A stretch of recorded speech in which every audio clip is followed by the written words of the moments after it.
আসসালামু আলাইকুম। 24-এর গণ অভ্যুত্থানের নায়কেরা অথবা সোকল্ড বিপ্লবীরা যে নিজেরা নিজেদের অন্তর্কোন্দল, নিজেদের মধ্যে নানান হিস্সা, নানান ধরনের ভাগাভাগিতে, নানান ধরনের গ্রুপিং, লবিং এবং বিভিন্ন দ্বন্দ্বের জায়গা থেকে নিজেরাই নিজেদের শেষ করে দেবে, এই কথাটি আমি আরও অনেক আগে থেকেই একাধিক কন্টেন্টে উল্লেখ করেছি, ফোরকাস্ট করার চেষ্টা করেছি। কোন জায়গা থেকে? ইতিহাস যে আমাদের শিক্ষা দেয় সেখান থেকেই। তার কারণ বিপ্লবী বলুন, অভ্যুত্থানকারী বলুন বা আদর্শিক রাজনীতি বলুন, এইগুলোতে যখন পচন ধরে, এগুলোতে যখন গিভ অ্যান্ড টেকের বিষয় চলে আসে, এইগুলোতে যখন লোভের একটা ভয়ঙ্কর জায়গা কেন্দ্রভূত হয়ে পড়ে, তখন এগুলো আর থাকে না। এবং এই বিপ্লবীদের, কথিত বিপ্লবীদের ক্ষেত্রে আমরা সেই বিষয়গুলোই দিনে দিনে স্পষ্ট হতে দেখছি এবং তারা যে শেষ হওয়ার পথে, সেগুলো আমাদের সামনে খুব দ্রুত গতিতে প্রকাশ পাচ্ছে। সে বিষয়ে সামান্য কয়েকটা উদাহরণ দেব।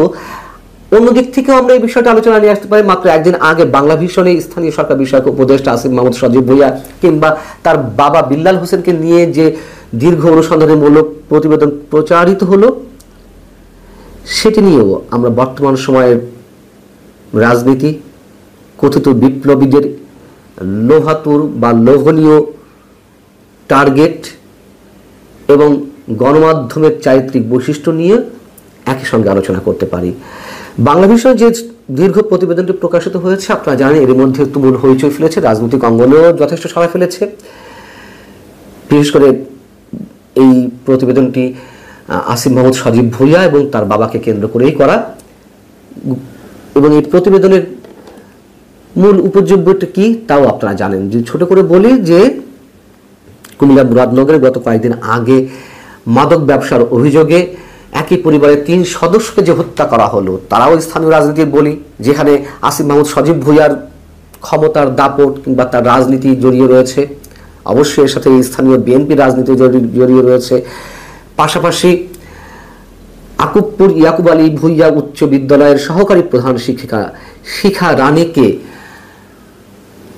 আসিফ মাহমুদের বাবার ব্যক্তিগত আক্রোশের শিকার হতে হয়েছে, আক্রোশের শিকার হয়ে তাকে নানান ধরনের নির্যাতনের শিকার হতে হয়েছে এবং স্কুল কক্ষের মধ্যে তাকে বিবস্ত্র করে তার উপরে নিপীড়ন চালানো হয়েছে। এই সব বিষয়গুলো আমরা জানি কেন, কি কারণে। যদি বলেন সত্যতা কতখানি, অবশ্যই স্থানীয় বিএনপির সেখানে একটি রাজনীতি রয়েছে, এটা যেমন সত্য কথা। পাশাপাশি আসিফ মাহমুদ সজীব ভুঁইয়ার যেই ক্ষমতার দাপট এবং তার দাপটের প্রভাবে তার বাবার যেই লোকাল পলিটিক্স বলি কিংবা তার দাম্ভিকতা, সব কিছুরও অবশ্যই একটা সত্যতা রয়েছে। এখন রাজনীতির কথা বলছিলাম, গণমাধ্যমের চরিত্রের কথা বলছিলাম, বা এই যে কথিত বিপ্লবীদের ক্ষমতার যে রাজনীতি সেটির কথা বলছিলাম। এনসিপির নেতারা অভিযোগ তুলেছে, যেহেতু ইশরাক হোসেন মেয়র হতে পারেননি আসিফ মাহমুদ সজীব ভুঁইয়ার কারণে, মানে মেয়রের চেয়ারে বসতে পারেননি, সেই আক্রোশের জায়গা থেকে ইশরাক হোসেন এই রিপোর্টটি করিয়েছেন। কেন? তিনি বাংলা ভিশনের ব্যবস্থাপনা পরিচালকের দায়িত্বে রয়েছেন। আচ্ছা, এনসিপি কেন আসিফ মাহমুদ বিষয়ে বারবার কথা বলে? এর আগেও তারা এই মেয়র পদ নিয়ে, ঢাকা দক্ষিণ সিটি কর্পোরেশনের মেয়র পদ নিয়ে তারা মন্তব্য করেছে ইশরাক হোসেনের বিরুদ্ধে। আসিফ মাহমুদ সজীব ভুঁইয়া তো সরকারের উপদেষ্টা, তার সাথে নাকি এনসিপির কোনো সম্পর্ক নেই। তাহলে আবারও কেন তারা এই বিষয়ে কথা বলল? 1, 2 হচ্ছে আবার আসিফ মাহমুদ সজীব ভুঁইয়া তিনি নিজেও অভিযোগ তুলেছেন তার ফেসবুক স্ট্যাটাসে যে ইশরাক হোসেন তার ব্যক্তিগত আক্রোশ থেকে তার বিরুদ্ধে অপপ্রচারে নেমেছেন তার দখলকৃত প্রতিষ্ঠানে। প্রথম কথা হচ্ছে, এটি মোটেই দখলকৃত প্রতিষ্ঠান নয় ইশরাক হোসেনের। আমরা সবাই জানি বাংলা ভিশনের অন্যতম বড় শেয়ার হোল্ডার ছিলেন ইশরাকের বাবা সাদেক হোসেন খোকা সাহেব। তো এটি মোটেই তার দখলকৃত প্রতিষ্ঠান নয়। এবার আসুন মূল কথায়, যে অন্য কোনো প্রতিষ্ঠানে হলো না, তাহলে বাংলা ভিশনে এই ধরনের রিপোর্ট প্রকাশ পেলো বা প্রচার হলো কেন?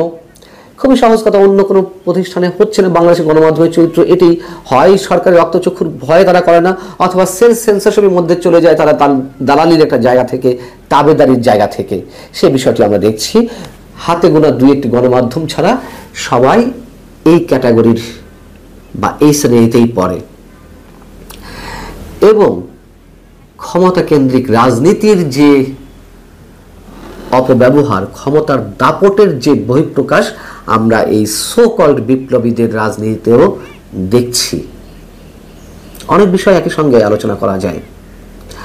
এবং এই যে অসংখ্য অভিযোগ সামাজিক যোগাযোগ মাধ্যমে বা বিভিন্ন সোর্সে আমরা জানতে পারছি, এগুলো নিয়ে তেমন কোনো বক্তব্য বা রিপোর্টিং কোনো গণমাধ্যমে নেই। হাতে গোনা দু একটি গণমাধ্যমের কথা আলাদা, সেটা আমি আগেই বলেছি, এখনো বলছি।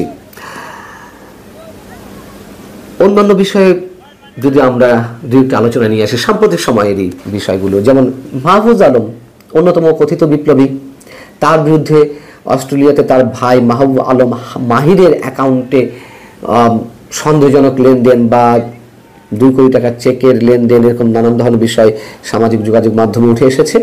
সেটিকে চ্যালেঞ্জ করেছেন মাহফুজ আলম, এবং চ্যালেঞ্জ করতে গিয়ে তিনি কি বলেছেন সেটাও আপনারা জানেন। নিজেদের মধ্যকার যেই ক্ষমতার রেষারেষি, দ্বন্দ্ব, ভাগাভাগির এক ধরনের অমীমাংসা জায়গা থেকে তারা একে অন্যের পিছনে লেগে উঠেছে। যেমন মাহফুজ আলম কি বলছেন, তিনি বলছেন যে আজকাল অনেকের লেজ কাটা যাচ্ছে বলে আমার বিরুদ্ধেও লেগেছেন। খেয়াল করুন, নতুন একটি দলের কয়েকজন মহারথী এতে জড়িত। নতুন দল কোনটি? এনসিপি। তার মহারথী কারা? এই যে আসিফ মাহমুদ সজীব ভুইয়া কিংবা